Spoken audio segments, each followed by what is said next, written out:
Well, this morning I want to thank each and every one of you for inviting me to speak. I think this is my third time to speak to you. And you might think that maybe I am ministering to you, but that's, I hope, is so. But you also are ministering to me. I'm now a retired pastor, and it's kind of nice to know that the Lord can still use you once in a while. And so you actually do me a great honor by asking me to speak to you this morning, and I appreciate it very much. Everybody has to make decisions about how they are going to deal with money. And this is very interesting to me because there are a couple of scholars by the name of Lee and Webley who talk about two metaphors that we need to understand. Let's see if I can get this to switch. Which way are we going?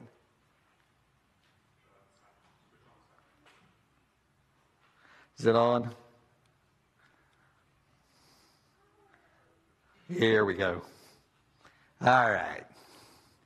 Two metaphors that we need in order to understand the role that money plays in our lives. Money, they say, is a tool, but money is also a drug. They say for a long time, economists thought about money only as a tool. We value money because it is useful to us. It lets us pay the bills. It keeps the lights on. It keeps us fed. We get work done, and so on. We can see this use of money in Jesus' parable of the talents, where Jesus has a master who gives a certain amount of money to his servants, and he says, put this money to work until I come back. Because you see, money is a tool. The tool theory of money, however, left a lot of odd questions unanswered. Like, why is it that people who are rolling in money want to have more? Why does the person with quite enough money make sacrifices in other areas of his life? Sacrifices that may damage friendships or family life or emotional health just to get more money. When it comes to my tools, I don't have a deep emotional attachment to my tools. I have 5 different kinds of hammers. I have had them for years. They do work I need to get done, but I don't stay up nights trying to figure out how to buy more hammers. But people do that for money. When it comes, you see, money is a tool, but money is also a drug. Money makes us feel things we would not otherwise feel. I have talked to you my last 2 times. Money makes us feel like we are in control. We can use money to buy our way out of anything that happens to us. But that's an illusion, folks. Money makes us feel things we wouldn't otherwise feel. It helps us give a temporary escape from pain. It gives us a momentary illusion of well-being. You see, folks, we crave money because we want the buzz. The buzz. Biblical writers knew about this dimension of money as well. Here's what the Apostle Paul wrote. Apostle Paul said, people who want to get rich fall into temptation and a trap and into many foolish and harmful desires that plunge people into ruin and destruction. Now, all you've got to do is take and replace the words get rich. Look at this. All right. Whoops, go back. Here we go. People who want to get high on alcohol and drugs fall into temptation and a trap and into many foolish and harmful desires that plunge people into ruin and destruction. See? The parallel is amazing, isn't it? Money, then. Okay, let's get back to it. I'm having a lot of fun with this today. All right. Money is a tool, but money is also a drug. And the biblical language for that is that money is a servant or money is an idol. And a great question for us today is, am I using money as a tool for the owner God, or am I using money as what? A drug for me. Am I storing up treasures in heaven, or am I storing up treasures on earth like in a vault? Money is a great tool, but money is a lethal drug. And what a great thing it would be for our church. What a great thing it would be for you and me if we could be freed up from using money as a drug and use it as a tool for God. Now, God actually created a great vehicle to free people up when it comes to money, and it's called tithing. All right? Tithing. A lot of people are kind of fuzzy on this concept. So to start with, tithe is a word that both in Hebrew and in Greek means 1/10. Okay? 1/10. Technically, when we give a tenth of something, I am tithing. And I say this because people are a little bit loose on that term sometimes. People will come up to me and say, hey, pastor, guess what? I tithed $10 this week. Well, for the math challenged among you, if you tithe, the only way you could tithe $10 this week is if you made how much money? $100, right? Yeah. However, tithing in the Old Testament involved more than just 10%. And many people don't get this.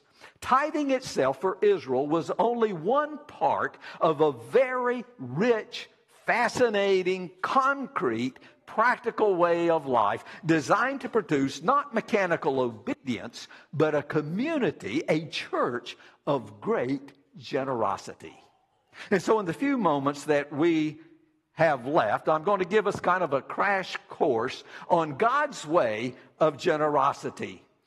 And it was his way of generosity for Israel, and we're going to ask God to help create that way of generosity in our day so that you and I can live with money as a tool for God rather than as a drug for ourselves.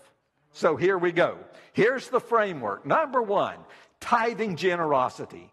A lot of people don't know this, but Israel did not have just one tithe. They actually had 3 different tithes.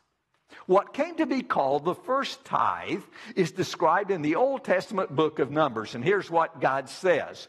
I give to the Levites all the tithes in Israel as their inheritance in return for the work they do while serving in the tent of meetings. Now, understand that when Israel occupied the promised land, all the tribes of Israel got land except Levites, the Levites. Land, you see, in an agricultural economy means wealth. It means income. The Levites, though, were to lead out in worship. And so God asked the other tribes to pay a tithe to support the Levites so they could make worship possible. But then there is the second tithe talked about in the book of Deuteronomy. Look at this one. Set aside 1/10 of all of your fields, all that your fields produce each year. Eat the tithe of your grain, new wine, and oil, and the firstborn of your herds and the flocks in the presence of the Lord your God at the place that he will choose as a dwelling for his name, so that you may learn to revere the Lord your God always. Now, what this second tithe is, understand, is kind of like what we might call in business a travel allowance. Okay? Each Israelite man was required to go to the temple, the tabernacle in Shiloh or the temple in Jerusalem, 3 times a year.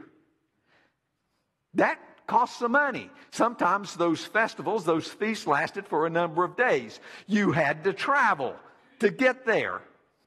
So God wanted the Israelites to set aside a second tithe as kind of a travel expense. So when you went to the temple, took that time off, you had money to go on, you had money for your place to stay, you had money for food, and this kind of thing.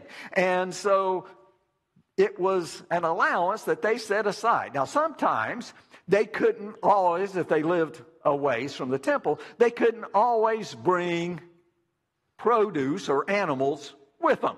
It was impractical, just like, you couldn't take an ox to California if you were going to go to be your food. It just ain't practical. So what the Levites were allowed to do was to sell that produce and bring the money.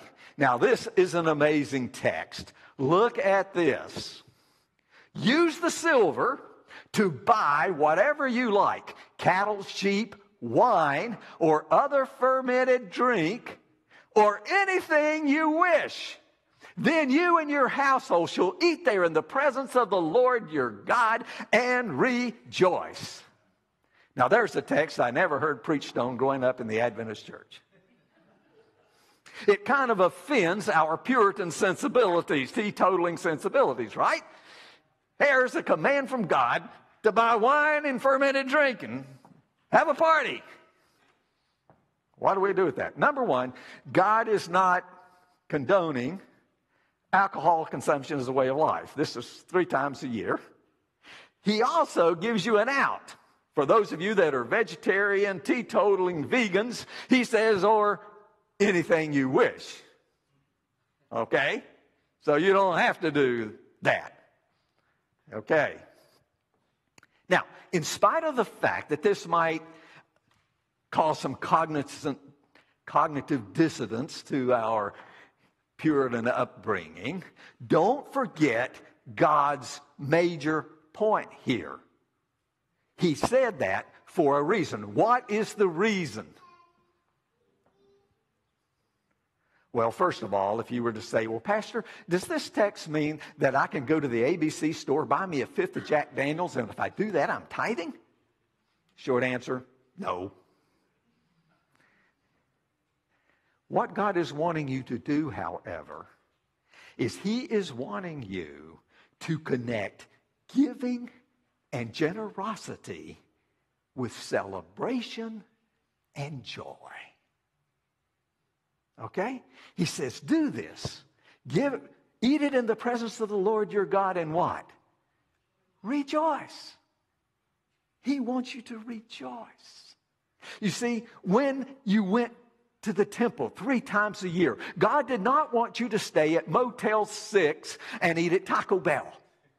He wanted you to stay at the Conrad Hilton and eat up at the finest restaurant in town. According to that, probably Ruth Chris Steakhouse or some fancy French restaurant. He wanted you to have a ball when you went. Okay? Remember, you're also bringing with you the first tithe to pay to the Levites. Then you've got the second one that you're living on. Now, the question for you is, well, before we get to that, Paul would later say this. He would say, each of you should give what you have decided in your heart to give, not reluctantly or under compulsion, for God loves a what? Cheerful giver. Some people say to me, Pastor, if I can't give cheerfully, should I not give it all? And I say, no, fake it. Okay? It's the way you'll learn to be a cheerful giver, okay? Be a cheerful giver.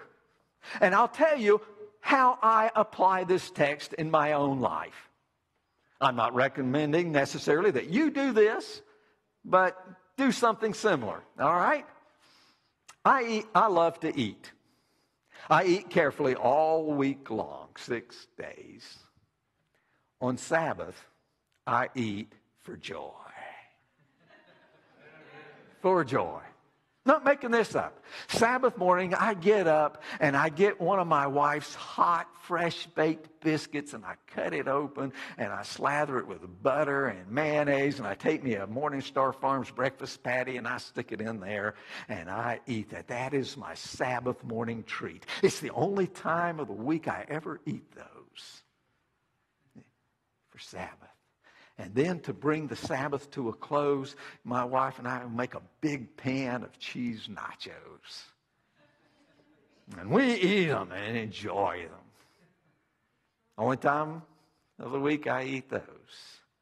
That is my Sabbath treat. You see, Sabbath, I worship. Sabbath, I give. Sabbath, I serve. Sabbath, I eat. Sabbath is my favorite day. It's a day of celebration. And the question is, what do you need to do to make giving and serving a day of joy and celebration? For instance, here's a place where you might start. When you come to church on Sabbath morning, stand out there in the lobby and watch as friends come in and they greet each other and they hug each other and they tell stories and they just enjoy seeing each other. We've missed you all week. It's so nice to see you again. Go to the Sabbath school classes and watch little children all excited as they learn about Jesus. Come into an adult Sabbath school class and sit and listen as our fellow adults wrestle with Bible texts and how to apply them to their lives. Sit here and listen as our young people tell about a recent mission trip to Africa or South America or somewhere. And those things just fill me up. So another concrete question about giving. People sometimes wonder, should I tithe to the church or to some other thing? Well, if you'll notice, the tithe was to be given to support the Levites. And so obviously that means it has to come to the church. And then I give what my wife and I do is we pay our tithe and then we give more money to support the local church. In fact, though, there was a third tithe and it was called the poor tithe. And it was collected once every 3 years. And here's what the Bible says about this one. You give this tithe so that the foreigners, the fatherless, and the widows who live in your towns may come and eat and be satisfied, and so that the Lord your God may bless you in all the works of your hands. So there they are, the 3 tithes. It's not exactly clear when and how this one was collected, but Israelites alone gave somewhere between 20 and 23% of their income to God. This is interesting too. Anytime I talk about tithing, the number one question people always ask me about tithing is this. Well, Pastor, should I tithe on the net or on the gross? Okay? And you know what my answer is? It depends. Do you want God to bless your gross income or your net income? You decide. Okay. The reality is that for most of us, an awful lot of us, like Israel, we can afford to give far more than 10%. I think for a lot of us, it's kind of a baseline. It's much more of a floor than it is a ceiling. But just to be clear, if you're a follower of God, if you are a follower of Jesus Christ, and you're not tithing yet, start. Okay? You will find that your income actually goes up. Your money actually goes farther because tithing requires you to budget and to watch your finances. Tithing actually is blessed. The money, the 90% you have left is blessed, and it actually goes further. I had a mechanic one time. He was checking the brakes on my car, and he says, "You preachers," he says, "I don't understand you guys. You know, you drive your cars till they should be worn out, and yet, I check the brakes, and you've put 100,000 miles on them, and they still don't need replacing." And I said, "Well, when you tithe, you get a lot of blessings. there's expenses that you don't have. Okay? Then there was another form of generosity that God had, and it was called first fruits generosity. And here's what God said about that. Bring the best of the first fruits of your soil to the house of the Lord your God. See, in Israel, they lived, because they had an agricultural economy, they lived day to day, year to year. If the ground didn't produce crops one year, people literally died.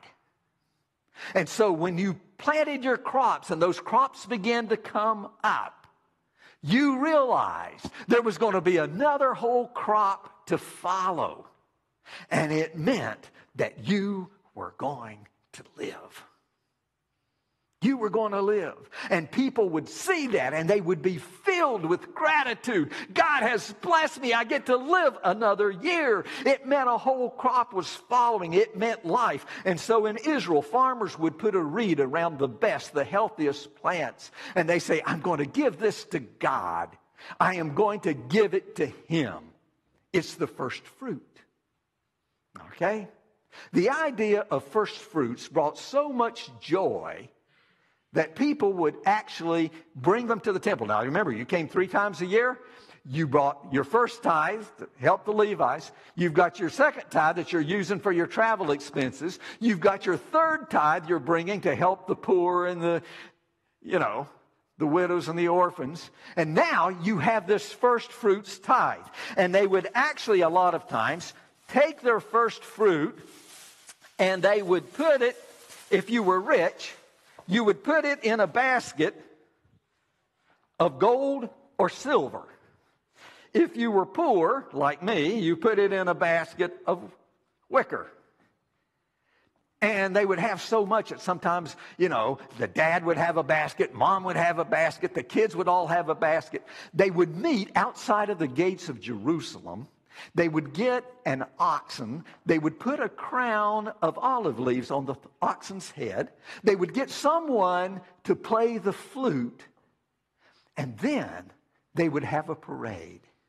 They would have a parade into Jerusalem, to the temple, and people would dance and they would swirl and they would show how God had blessed them. They had fruit to give to God. And our text says this about it. It says this: then you shall declare before the Lord your God, my father was a wandering Aramaean, and he went down into Egypt with a few people and lived there and became a great nation.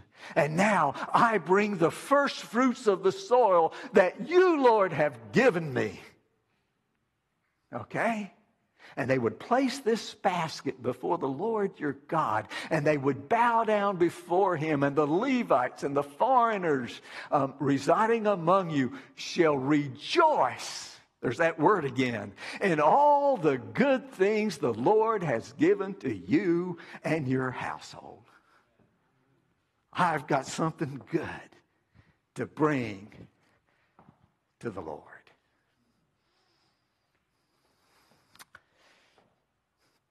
I'll tell you how deeply this first fruits offering was ingrained. The Apostle Paul, later on, when he was trying to express the heart of God for us, he said this: but Christ has indeed been raised from the dead. What is it? The first fruits of those who have fallen asleep. When Jesus died on the cross and was buried in the tomb, when He was resurrected from the dead, He was the first fruits of all who are to follow. Those of you that have lost loved ones, I lost my mom a couple of weeks ago. What a joy. What a blessed hope that text is. Jesus is the first fruit of all those we have lost. There is a whole crop of humanity going to follow. I talked to my mom the last time on Mother's Day. She knew she was terminal, and she said to me, John, all this means is that I will meet Jesus before you. because the dead in Christ shall rise first. Okay? First fruits, generosity.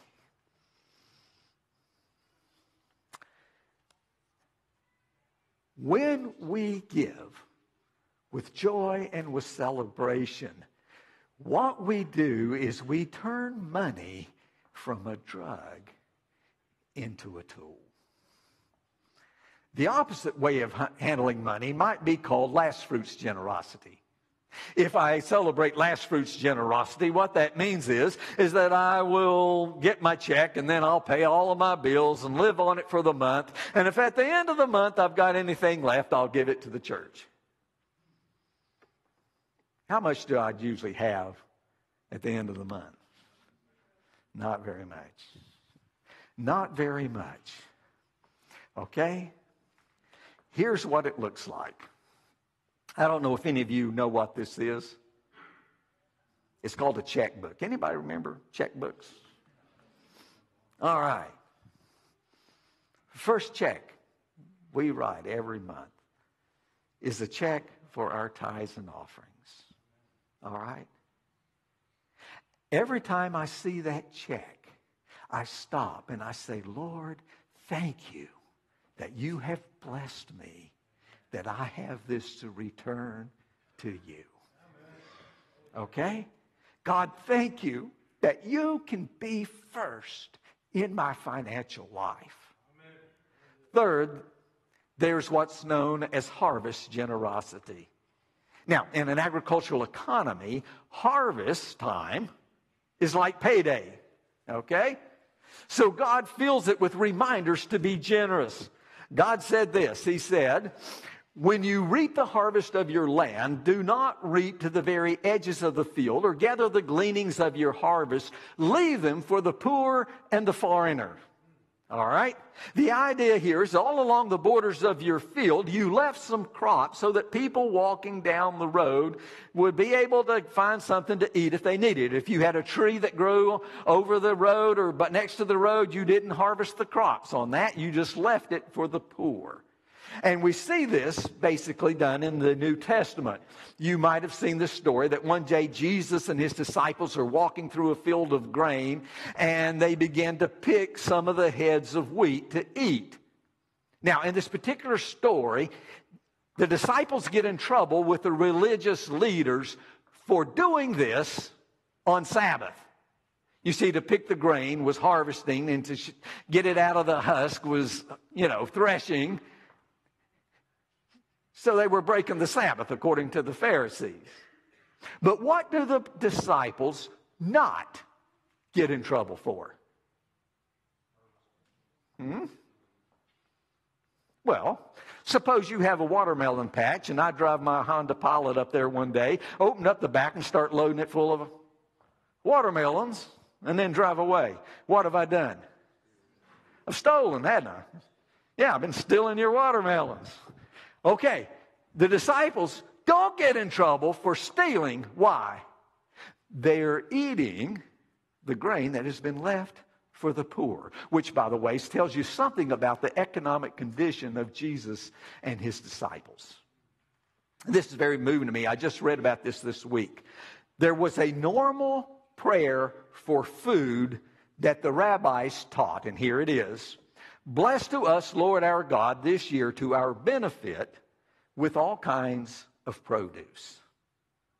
Rabbis would teach their disciples what was known as the 18 benedictions or the 18 blessings. And every rabbi had his version of the 18. And so the rabbi's disciples would come to the rabbi and say, Rabbi, how do you pray the 18? Okay? How do you pray the 18? There was a standard prayer in the 18 for food. For a farmer, the food cycle was once a year. When the harvest came in, that was kind of like payday. For the worker, he got enough food for a week. He didn't have to come and ask for food The local poor didn't have to come and ask for food every day. They got enough for a week. But the itinerant poor, the homeless that we would call them today, those who traveled around, had no steady income, they received their daily bread. Their daily bread. One day the disciples come to their Rabbi Jesus and they say, Lord, teach us to pray. What they're asking is, Rabbi, how do you pray the 18? And the Lord taught them the Lord's Prayer. And there is this line in the Lord's Prayer, give us this day our daily bread. One scholar said that this was likely the reason for that odd little phrase. Jesus is identifying with the poorest of the poor who lived from one day to the next. And part of the why the early church honored the poor so strikingly is because of Jesus. Here's what Paul says, you know the grace of the Lord Jesus Christ, that though he was rich, yet for your sake he became poor. So we should honor the poor. Now also, harvest generosity meant that you don't harvest defective crops. Rabbis would describe what counted as defective crops. If you had a cluster of grapes and it wasn't a full cluster, they left it on the vine for the poor to come by and gather. If you picked a cluster of grapes and a grape fell off onto the floor, onto the ground, you didn't stoop and pick it up. You left it for the poor. You left it for the poor. Also, if you forgot a sheaf and left it in the field, you didn't go back and get it. You left it for the poor. Here's what the Bible says about it. When you are harvesting and you overlook a sheaf, do not go back to get it. Leave it for the foreigner, the fatherless, and the widow, so that the Lord your God may bless you. And we see that lived out in the story of Ruth. Ruth says to Naomi, let me go to the fields and pick up the leftover grain behind anyone in whose eyes I find favor. By the way, Ruth was one of the poor who lived on leftovers, the forgotten sheaves. And she's listed as an ancestor of Jesus who identified with the poor. And here's what we have to understand. That for the people of the Old Testament, at least when their hearts were right, they did not complain about these practices. They didn't whine about them. They gloried in them. They gloried that they could do this. I love this. I read this week. The rabbis told a story about a farmer who realized he had forgotten a sheaf of wheat in his field. And when he found out that he had forgotten a sheaf of wheat, he told his son, he says, son, go sacrifice 2 young bulls as a burnt offering. One of them was to be a peace offering.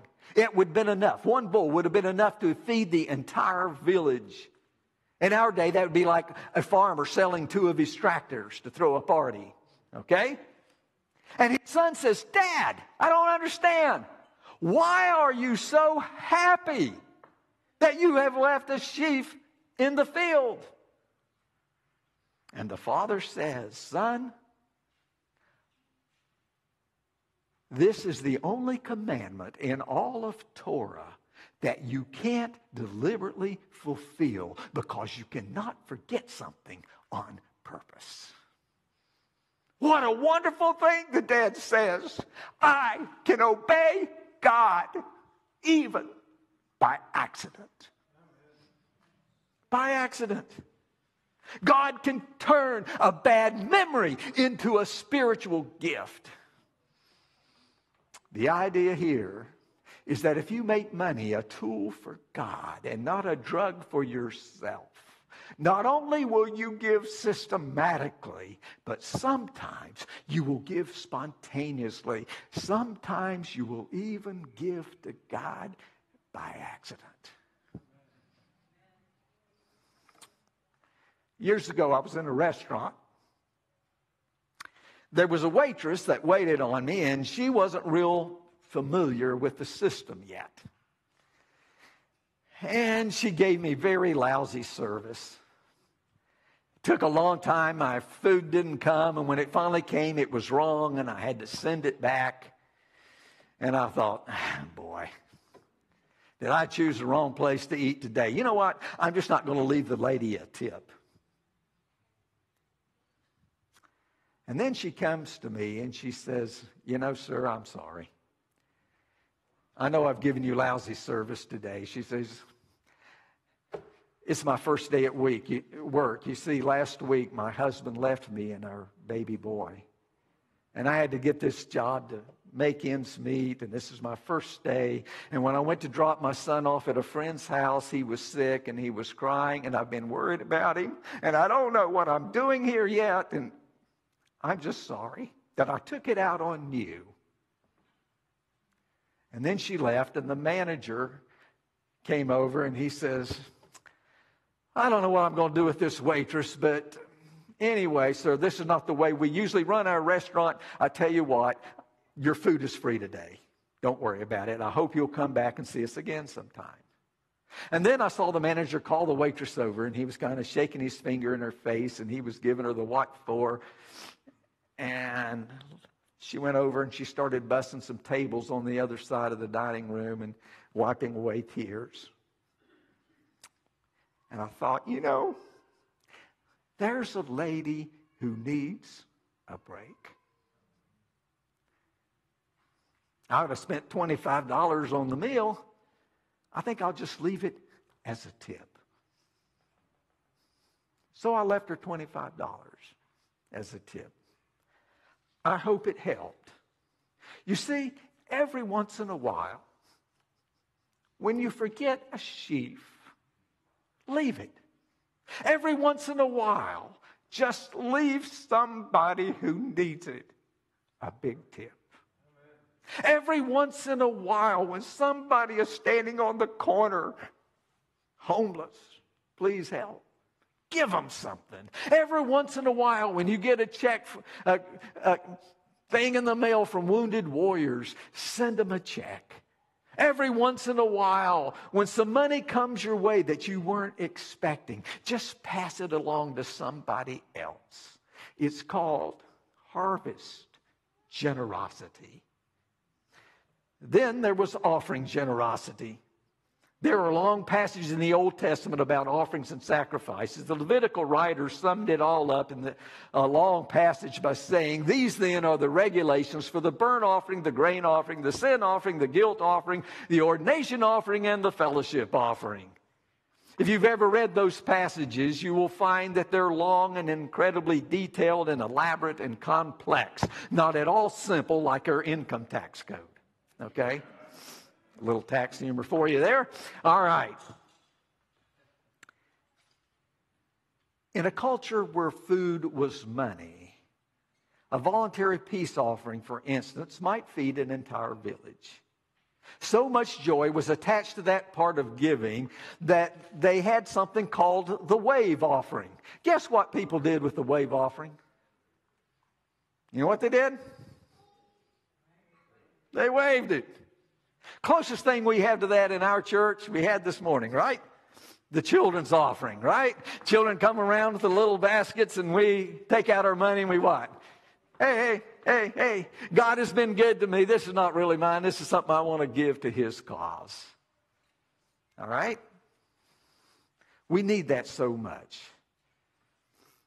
So just for fun, next time you have children's offering, wave it and remember that you're a part of a very old practice. I'll give you an example of a voluntary offering that happened in Fayetteville not too long ago. It was a man that was not from our church, but he was a friend of mine, and a few years ago, he made a lot of money. He's a business owner. He made a lot more money than he thought he was going to. And so he had this dream. This dream was that he had always wanted an L6 Corvette. It's the one with the heads-up display on the windshield. It's an $80,000 car. So he went to his wife and he says, honey, I made so much money this year. Can I indulge myself and buy this car? Well, a man walked into a charity in town, and he asked for the manager of the charity, and the man came out and he says, I want to make a donation to you. And the man said, well, fine, come in and sit down. And so he sat down and he wrote out a check for $80,000. And as he was handing the check to the manager, he says, you know why I'm giving you this? And the man says, well, I suppose that you believe in my cause. And he said, no, that's not it. He says, I made lots of money this year, and I asked my wife if I could buy an L6 Corvette, and she says, yes, you can buy it if you will give an equal amount to my favorite charity, and you, sir, are my wife's favorite charity.